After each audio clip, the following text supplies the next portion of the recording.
release publicly the RCMP MOU signed with Chinese police. Why is that? We don't make a habit. I'll answer the second part of the question first. We don't make a habit of releasing security documents with other governments for reasons of operational security. That is standard practice for this government, previous governments as well. So I don't see a reason to change that in this circumstance. So thank you for that question. But that's our policy, and that's what we stay to. I look forward to the visit of China's foreign minister tomorrow. I will have a chance to meet with him. It'll be a valuable exchange of views, and I appreciate his arrival. Thank you. Yeah, Prime Minister, I'm hoping you can clarify some remarks that you made after the scrum on Monday. When you were leaving the press conference, you spoke with Minister Robertson, and I want to read what you set out. "What are you doing? This is stupid. You've got an off-ramp. Take it." That to me sounds like you're talking about Danielle Smith and the Alberta referendum question. I was talking to Minister Robertson. But can you clarify what you were discussing at that point in time? Because the scrum was about what Ms. Smith had done. No, it was about Minister Robertson. Look, I have, I think, if I'm going to take your question about the relationship with Canada and Alberta, Canada and the federal government and the provinces, and we practice cooperative federalism. We work together. What we're focused on is making the federation work. We're doing that with Alberta with respect to a variety of aspects of energy. It's much more than a pipeline. It's nuclear. It's interconnects with British Columbia. It's a new industry of carbon capture. It's restarting the renewable market. It's getting a carbon market that actually works, that other provinces can be able to join, so we can broaden out a national carbon market. That's what we're doing there. We're here talking about defense industrial strategy, the benefits of the announcement we just made around the negotiations led by Secretary of State Fuhr and President Guzman on the GlobalEye, and the fact that that will bring a third of the production of those aircraft to Canada, of the global production, a minimum of a third to Canada, benefits for supply chains in Quebec and also across the country. That's what we're focused on, and that's the thing. That was not about the previous. That's my answer is my answer. Thank you. You've decided to buy Saab's GlobalEye. Yes. When is Canada getting submarines, and are you prepared to buy Gripens? I didn't catch and are last. you prepared to buy Gripens? Well, first, we will take those decisions, both of those decisions, in due course after proper deliberation and taking into account of all the considerations. First and foremost, operational requirements of the Canadian Forces. Secondly, very importantly, the broader industrial benefits and true partnerships that we can strike in those cases. I think the GlobalEye is, I'll just underscore, this is a partnership. You see 20% of the value add of the base aircraft is American. You see obviously a heavy European component to this, as well as 35% Canadian component. True global partnership that comes together. In submarines, as you know, I'll just observe, there are two competing bids. Both of them meet the operational specs, the very high operational requirements of the Canadian Forces, and so it's a question of those broader benefits. That's being run down. We will not take an hour longer necessary to make those decisions. Thank you. Still on track for the submarine decision by June? We're still on track, yeah. Next question. By the end of June. End of June. How do you think the ongoing debate about separation in Alberta and upcoming referendum question is going to affect the likelihood or chances that a private sector proponent may come forward to build a West Coast pipeline?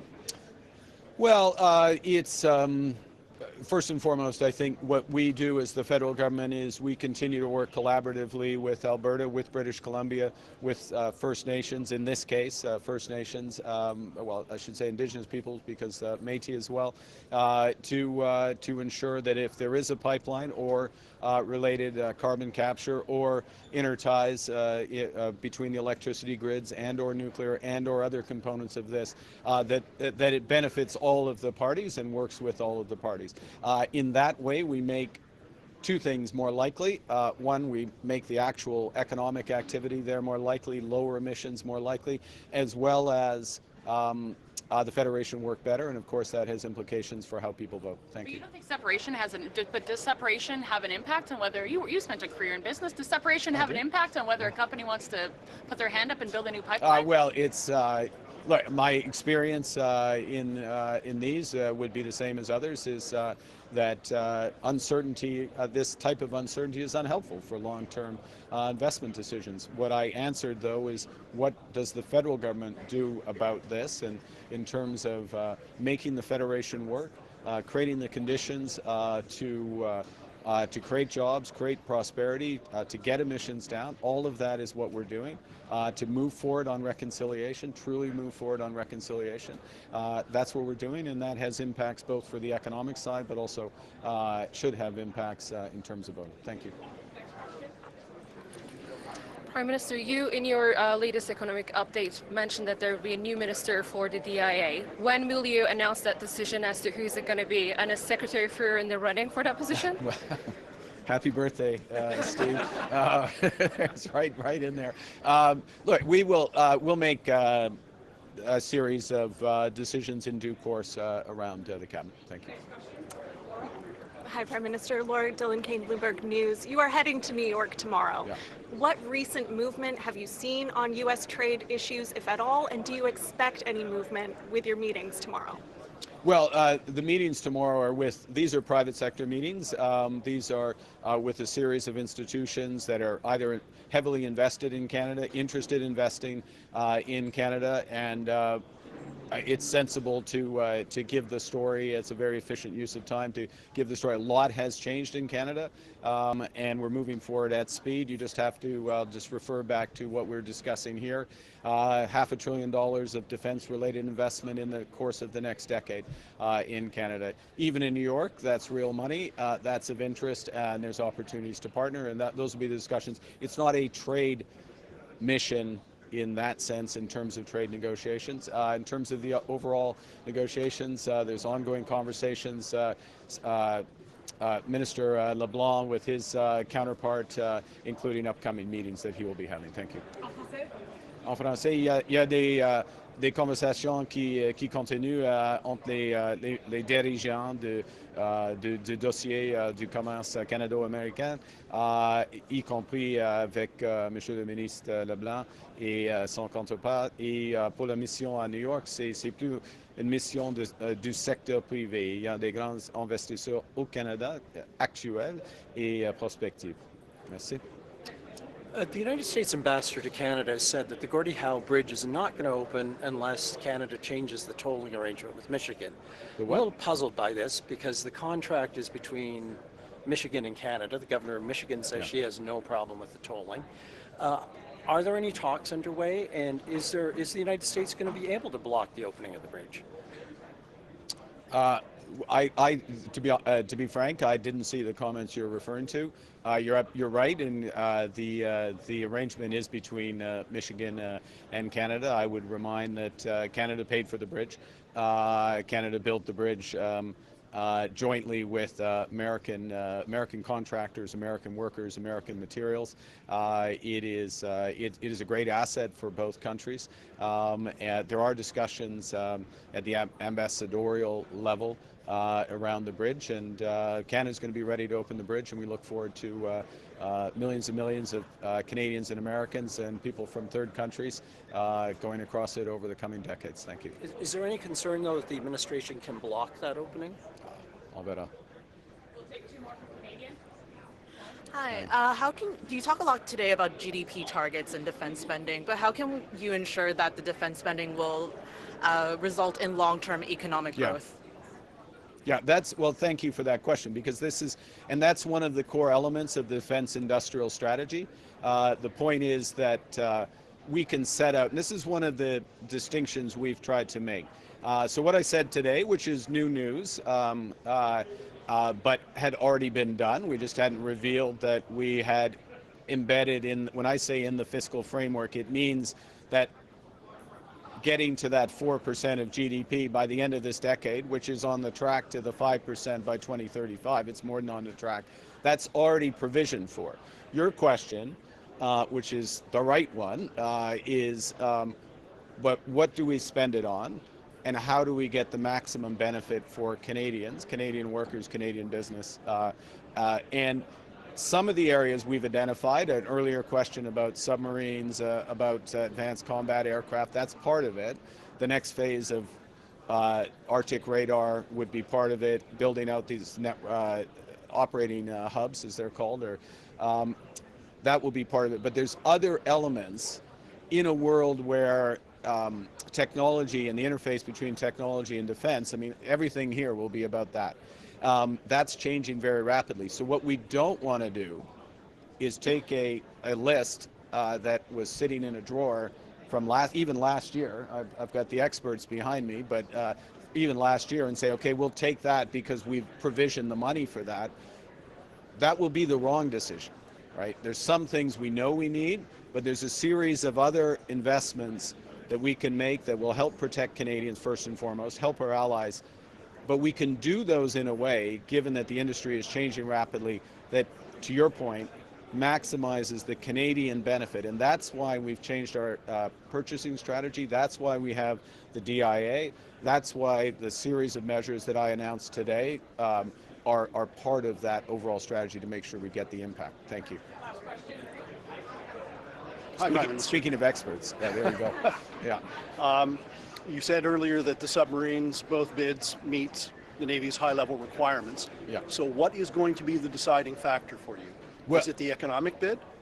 Well, there's a series of aspects there, and again, the gentlemen behind me are leading the charge on that, and it wouldn't be appropriate for me to go through into first off, I get something wrong, but also going into detail this day. But yes, certainly the economic implication, the broader economic benefits, it goes to the previous question, to Canada, but a partnership that extends more broadly and strategically.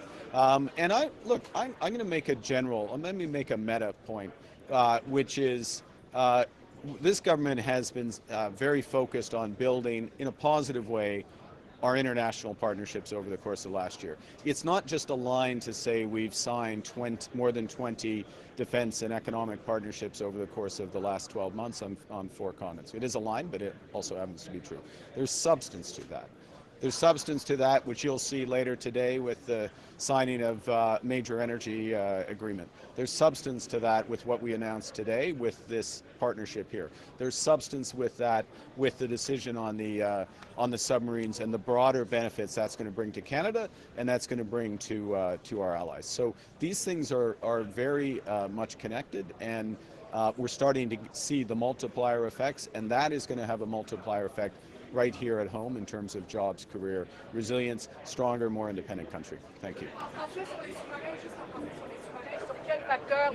Il y a des facteurs, oui, on commence avec des facteurs opérationnels, ça c'est fondamental, mais après ça, il y a deux initiatives, une initiative coréenne et une initiative qui viennent de l'Allemagne et de la Norvège. Ils sont au-dessus la barrière. Mais il y a des questions de grandes retombées ici au Canada, des jobs et puis des impacts industriels ici au Canada. C'est une des facteurs fondamentaux pour nous. OK, merci. Hi, Prime Minister. How does getting more LNG to Germany 4 years after there was apparently no business case affect global security, Russia's ability to fund its war, and Canada's role in global security? Will our product displace Russian in the market? And what is the impact of that? And does your Saab comments this morning at an announcement, does it portend a mixed fleet for the fighter jets down the road? The answer to the first question is Canada is one of the solutions to energy security in Europe, energy security in Asia.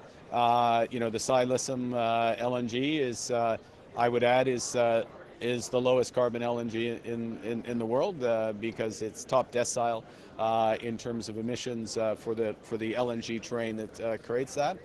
So yes, it contributes to energy security in Germany, and there's a lot more that we can do in partnership with our European our European partners. I was going to say allies, but in this case it's about partnership. And that's why we've been having these intensive discussions. And this goes, of course, both ways. In terms of the second, I'm not going to comment about specifics of upcoming procurement. Thank you. Thank you. Hi, Nina from It's Germany Day, by the way. Yes. It is Germany Day. Yeah.